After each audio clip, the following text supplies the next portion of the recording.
Bonjour tout le monde. Nous sommes Kader, Ilem, Sandrine, Edna et moi Shirley. Donc aujourd'hui, nous allons vous parler de l'implication du fer héminique contenu dans la viande rouge dans le cancer du côlon. Nous vous présenterons un article qui a été présenté par un groupe de chercheurs, rédigé par un groupe de chercheurs et publié dans Cancer Research. Le cancer du côlon, c'est le 3e cancer le plus répandu en France. Il se développe le plus souvent à partir de tumeurs bénignes dans la paroi interne du côlon. Ma collègue Sandrine vous expliquera plus en détail ce processus. Et moi, je vais vous présenter le fer héminique, qui est contenu dans l'hémoglobine. L'hémoglobine, en fait, c'est une hétéroprotéine qui est constituée de 4 sous-unités appelées les globines. Elles sont colorées. Et dans chaque sous-unité, on a des M. Donc les sous-unités, les globines, en fait, elles sont constituées d'acides aminés, donc c'est la partie protéique. Et les M correspondent à la partie non protéique et elles sont dans les hémoglobines. On ne les a pas représentées ici, mais c'est dedans que sont les atomes de fer. Et le fer se chargera de fixer les molécules d'O2 par réaction d'oxydoréduction. Et c'est de cette manière que sera transporté l'oxygène dans le sang. Donc c'est une molécule qui est très importante, c'est pour ça que j'ai tenu à vous la présenter.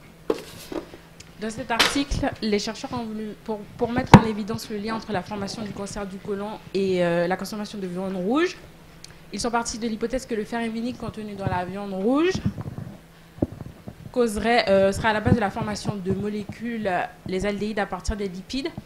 Et ces aldéhydes causeraient des mutations au niveau de l'ADN et ce serait de là que part la formation du cancer du côlon. Nous allons vous présenter la démarche qu'ils ont utilisée pour répondre à cette hypothèse, mais avant tout, nous allons vous parler du cancer du côlon, notamment de comment il se forme et des causes possibles de son développement. Ensuite, nous allons vous présenter 2 résultats que nous avons tirés de notre article. Nous allons par la suite confirmer ou infirmer l'hypothèse de départ et conclure. Donc, comment se forme le cancer du côlon? Lorsqu'on veut diagnostiquer le cancer du côlon, on se base sur 3 critères, c'est-à-dire on veut mesurer l'étendue des cellules cancéreuses dans le côlon, en fait, comment elles se sont propagées. Et pour mesurer cette étendue, on se base sur 3 critères, la taille et la profondeur des cellules cancéreuses, si elles ont atteint ou non les ganglions lymphatiques, et si elles ont produit des métastases. Et donc les stades, il y a plusieurs stades pour la formation du cancer. Donc les stades vont de 0 à 4. Et au stade 0, les tumeurs sont superficielles, c'est-à-dire qu'elles n'ont pas pénétré les couches en profondeur. Au stade 1, les cellules ont pénétré la sous-muqueuse et la muqueuse et n'ont pas atteint les ganglions lymphatiques et n'ont pas produit de métastases. Au stade 2, les cellules sont rentrées en profondeur, mais n'ont pas encore produit de métastases et n'ont pas atteint les ganglions lymphatiques. Au stade 3, les ganglions lymphatiques sont atteints. Et au stade 4, c'est une contamination générale. C'est-à-dire que, comme on peut voir là-bas, sur la diapo, les cellules cancéreuses ont pénétré entièrement les couches du côlon et du rectum et ont produit des métastases, c'est-à-dire que les cellules se sont déplacées du côlon pour aller vers d'autres organes et ainsi produire les tumeurs. Donc c'est comme ça que se forme le cancer du côlon. Alors le cancer du côlon est le résultat d'un ensemble complexe de facteurs. Parmi eux, on trouve donc l'âge, l'hygiène de vie, les maladies inflammatoires, mais le principal facteur de risque, ça reste quand même les polypes colorectaux. Les polypes colorectaux, ce sont des tumeurs bénignes qui se développent donc dans la paroi interne du côlon et qui sont dues à une excroissance des cellules. Cette excroissance est due à des mutations de l'ADN qui va être favorisée par les aldéhydes que ma collègue vient de vous expliquer. Donc dans cet article, les chercheurs vont faire le lien entre le fer héminique qui est contenu dans la viande rouge qui va donner des aldéhydes par de multiples réactions et le cancer du côlon qui est principalement dû à des polypes. Donc maintenant, nous allons passer à la partie résultats. Donc il y a des études qui ont été menées pour montrer le lien entre la consommation de viande rouge et le cancer du côlon. Donc le FRM, il est contenu dans la viande rouge sous forme d'une protéine, l'hémoglobine, qui stocke et transporte l'oxygène. Donc la consommation excessive de fer M va modifier, fragiliser la muqueuse du côlon, car elle va diminuer la production de mucine qui est responsable de la protection de l'épithélium du côlon. Donc pour mieux comprendre justement le rôle de l'hémoglobine, des expériences ont été réalisées sur l'oxydation des lipides qui vont produire des molécules toxiques pour l'organisme qu'on appelle les aldéhydes. Donc pour mesurer l'oxydation, on va regarder la production des molécules toxiques grâce à des T-bars qui correspondent aux substances réactives à l'acide thiobarbiturique pour des souris contrôle et des souris qui ont consommé de l'hémoglobine. Donc sur ce diagramme, en abscisse, on a deux types de souris, donc les souris contrôle et qui ont consommé de l'eau, et les souris qui ont été nourries à l'hémoglobine. Et en ordonnée, on mesure le nombre de molécules toxiques, la concentration de molécules toxiques en micromolaires. Donc on remarque que pour les souris qui ont consommé de l'hémoglobine, la quantité de molécules toxiques produites est très élevée. Donc l'hémoglobine est responsable de l'oxydation des lipides qui est toxique pour l'organisme et favorise le cancer du côlon. Donc les chercheurs se sont ensuite intéressés à la formation de polypes qui est due à des mutations par la cassure de l'ADN double brun. Donc ils ont utilisé des biomarqueurs de phosphorylation de l'histone, qui est le gamma H2AX, donc qui va venir marquer les histones dans les noyaux des cellules où il y a eu cassure de l'ADN double brun. Donc on peut voir que le nombre de cellules phosphorylées, marquées donc phosphorylées, est nettement supérieur chez les souris nourries à l'hémoglobine que chez les souris nourries seulement avec de l'eau. Donc on peut dire que la cassure double brun de l'ADN va favoriser la phosphorylation des noyaux, donc cela va conduire à une instabilité chromosomique et donc à la cassure de l'ADN double brun. À partir des résultats, en fait, on peut confirmer l'hypothèse de départ. Il y a bien un lien entre la consommation de viande rouge et la formation du cancer du côlon. En fait, le fer héminique va vraiment produire des aldéhydes à partir des lipides. Ces aldéhydes vont ensuite causer des mutations au niveau de l'ADN des cellules du côlon, notamment au niveau d'un gène particulier, le gène APC. Ce gène APC est en fait un gène qui va participer à la régulation du cycle cellulaire. Notamment, il va empêcher la formation de tumeurs en contrôlant la division cellulaire. Lorsque ce gène est muté, comme ici, il ne peut plus remplir sa fonction et les cellules ne seront plus sous contrôle de ce gène et elles pourront se diviser de manière anarchique. Et c'est à partir de ce moment que peut débuter la formation du cancer du côlon. Donc voilà, la viande rouge a bien une implication dans la formation du cancer du côlon, mais il ne suffit pas d'arrêter d'en consommer. Parce qu'elle contient du fer héminique et le fer héminique est important pour le transport de l'oxygène. Mais ce qui serait mieux, c'est de faire un équilibre dans notre consommation. Donc de préférence 300 grammes par semaine. Et voilà. Merci pour votre attention.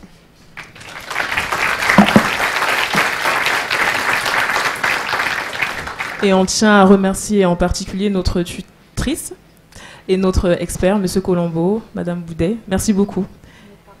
Et ainsi que notre parrain. Merci beaucoup. Vous avez des questions ?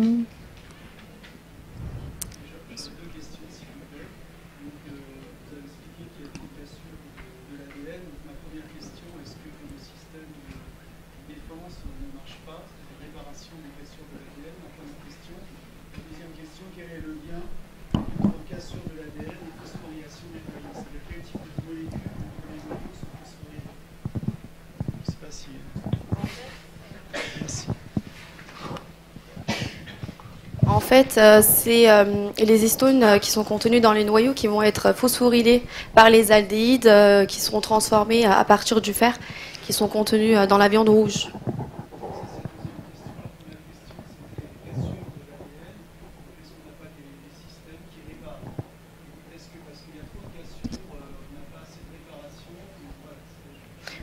Dans cette étude, ils ont juste étudié la cassure de l'ADN double brun qui pourrait être la cause de la formation de polypes, mais je ne pourrais pas vous répondre pour la défense. Oui, madame.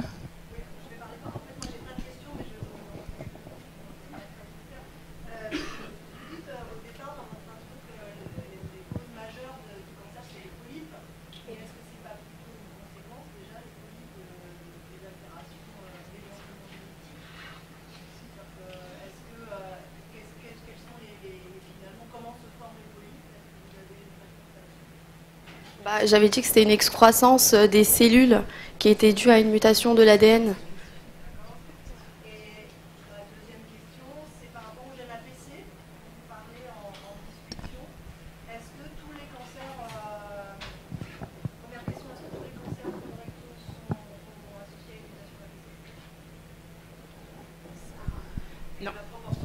Non. Je connais pas la proportion, mais non.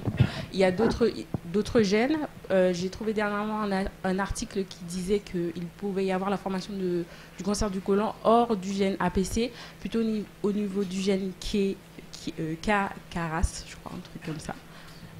Voilà. Mais il y a aussi d'autres phénomènes. Par exemple, si on ne consomme pas assez de fibres alimentaires, eh ben, les bactéries qui sont présentes dans nos microbiotes ont pour rôle de dégrader ces fibres et de produire de l'énergie pour inhiber l'expression des gènes qui sont dans la paroi de notre côlon et donc inhiber la division anormale des cellules. Donc il y a plusieurs facteurs.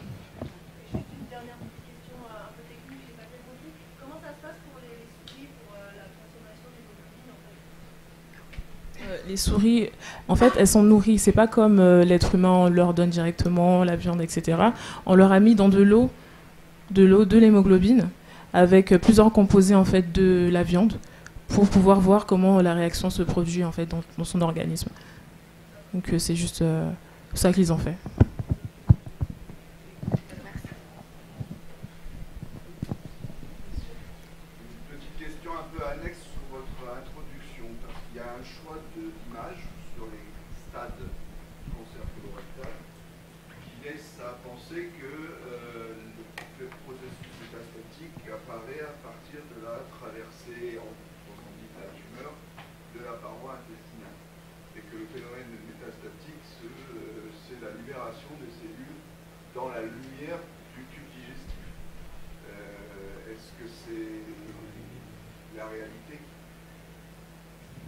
Ben non, en fait, la métastase, elle se répand dans les tissus voisins.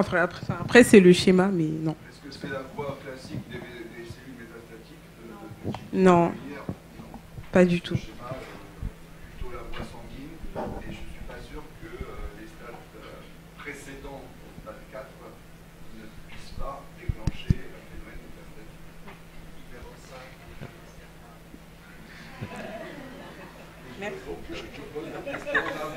Merci. Mais en l'occurrence, la lumière, elle est en haut, elle n'est pas en bas. Donc, la lumière intestinale est en haut. La progression tumorale est vers le bas. Donc, ça contredit. J'avais une question par rapport à la viande rouge. Vous n'avez pas parlé des abats, par exemple, la rate, le foie. Est-ce que ça aurait le même effet selon vous ?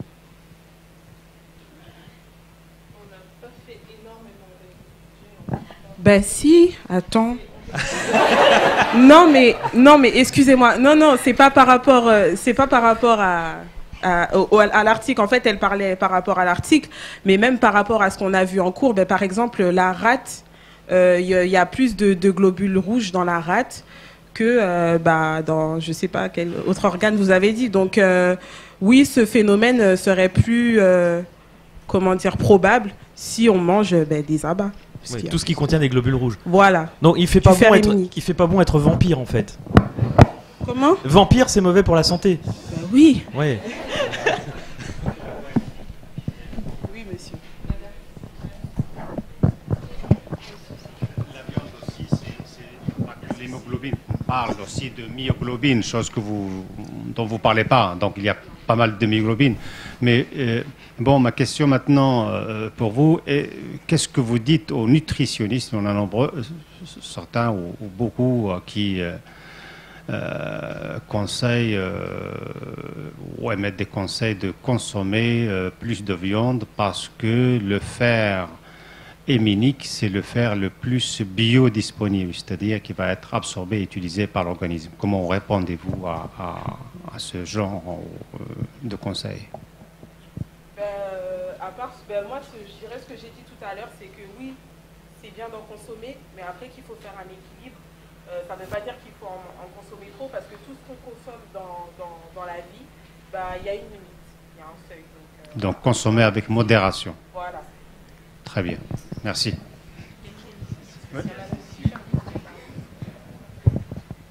Merci. Et à propos de cet équilibre, justement, le fer héminique en trop grande quantité devient dangereux.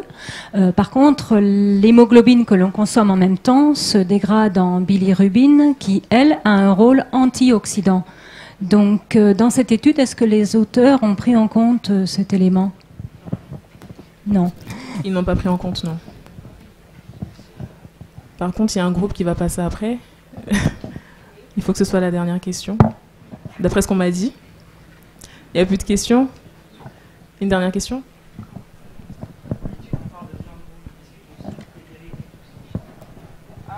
Oui, c'est en général, enfin, c'est les viandes de charcuterie.